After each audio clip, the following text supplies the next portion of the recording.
Komisi 3 DPR RI kembali melanjutkan agenda uji kelayakan dan kepatutan kepada 3 calon Dewan Pengawas KPK pada Kamis 21 November.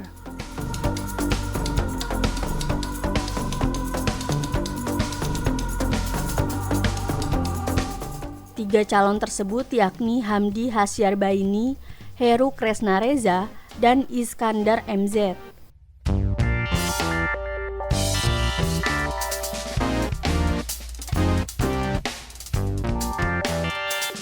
Para calon Dewan Pengawas KPK diberikan waktu 60 menit yang terbagi dalam sesi pemaparan makalah hingga tanya jawab bersama dengan anggota Komisi 3 DPR RI.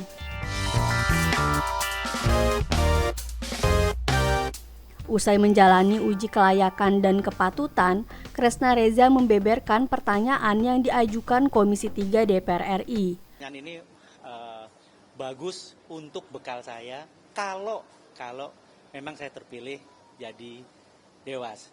Itu saja. Jadi pertanyaan-pertanyaan yang sekaligus men-inspiring saya untuk sedikit membawa perubahan di KPK. Karena seperti apa, Pak Heru? Ya? Pertanyaan seperti apa yang bisa dilayangkan? Pertanyaannya mengenai bagaimana Dewas bisa masuk ke pimpinan KPK, bagaimana supaya Dewas dan pimpinan itu tidak seperti Tom and Jerry. Nah ini yang sangat menginspirasi saya bilang ya, artinya saya melihat inward looking dulu, artinya ke dalam dulu sesama Dewas, karena 5 itu harus 5 in 1 lah. Walaupun Dewas 5, tetapi suaranya 1. Dan juga di pimpinan juga gitu. Yang penting bagi saya, waktu tadi saya jawab, persamaan persepsi dan chemistry yang harus satu. Karena keluar kita nggak ada mengenal Dewas, nggak ada mengenal pimpinan. Tetapi kita mengenalnya KPK. Itu saja.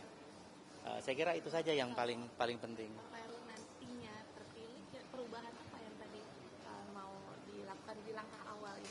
Kalau saya cuma bilang gini ke anggota Dewan yang terhormat, lebih baik saya melakukan langkah kecil untuk mendapatkan langkah yang besar.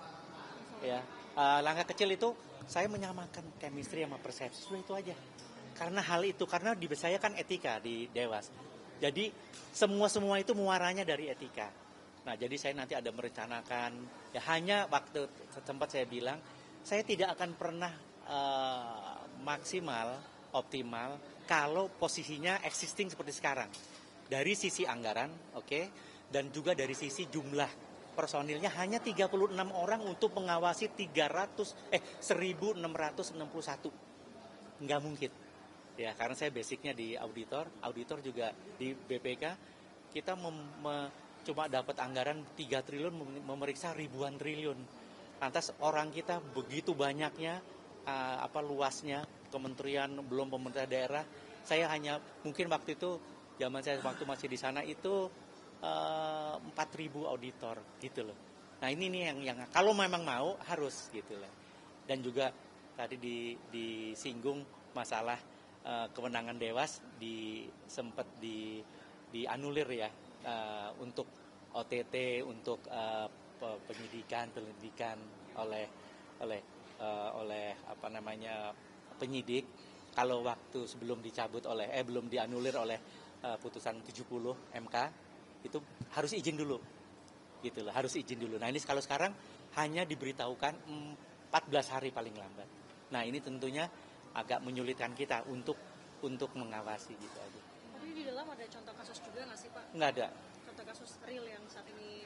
Nggak ada. Tadi Pak Bambang Susatyo aja nanya, kan kalau di Kejaksaan Agung itu sekarang sudah trennya para tersangka udah dibeberin barang putih, udah ini. Nah ternyata kalau ini kan belum di pengadilan nanti tak tahu tidak terbukti bagaimana. Sedangkan dia sudah secara karakter sudah dibunuh gitu ya. Nah, saya bilang saya setuju dengan ini. Yang penting buktikan dulu lah. Ya kalau sekarang kan ada pembunuhan karakter ya, dia di ini ya kan gitu ya. Dan ini ya artinya seperti abuse of power. Saya bilang abuse of power, dan ini ya mudah-mudahan lah. Yang pasti kan kita mereka sudah tersangka, dibuktikan, dapat putusan tetap baru. Dah gitu saja. Artinya ini penetapan tersangka begitu ya? Iya, aja penetapan tersangka kan udah dipamerin semua kan. Ya itu ya, artinya ya inilah kita nggak tahu. Itu kita nggak tahu kenapa gitu ya. Tetapi kalau menurut saya memang di komisioner ini ego sektoralnya sangat tinggi sekali kan.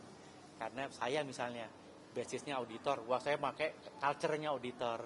Yang polisi bawa culture polisi, jelasin bahwa nah ini yang belum kebentuk culture-nya ini. Nah ini kita berusaha. Karena memang kesulitan 5 tahun pindah komisioner itu, ya inilah kelemahannya. Tidak sesegera mungkin membentuk culture yang kuat. Basisnya kan dari culture. Ya, gitu. Oke, udah dong, kan udah lama nih. Benar. Ya. Belakangan kan banyak pimpinan KPK yang terseret kasus etik juga termasuk Pak Firly Bahuri. Nah, strategi yang bisa ditawarkan oleh Pak Heru untuk memperkuat KPK terutama untuk tidak terjadi lagi kasus yang serupa gitu sih Pak. Nah itu kan sebenarnya gini Pak, kalau etik itu dan moral itu kan kita harus bangun sama-sama, ya kan? Kalau mereka seperti air nih ya, dewas dengan pimpinan itu seperti air sama minyak, ya. Kita tetap berdiri dengan sikap sempurna untuk menegakkan lalu kebangsaan Indonesia. Enggak ya?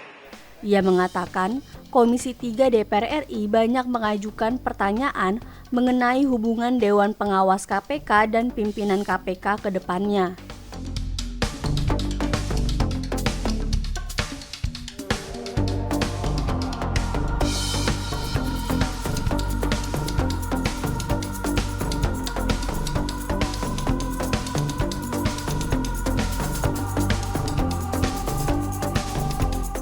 Nantinya, Komisi 3 DPR akan menggelar rapat pleno untuk menentukan 5 pimpinan KPK dan Dewan Pengawas KPK.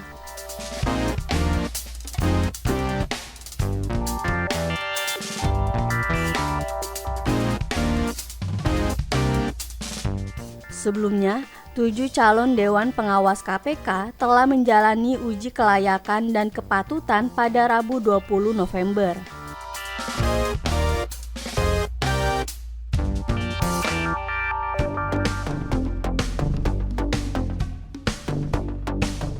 Ketujuh calon Dewan Pengawas KPK tersebut yakni Mirwazi, Eli Faryani, Wisnu Baroto, Beni Joshua Mamoto, Siska Mirawati, Gus Rizal, dan Sumpeno.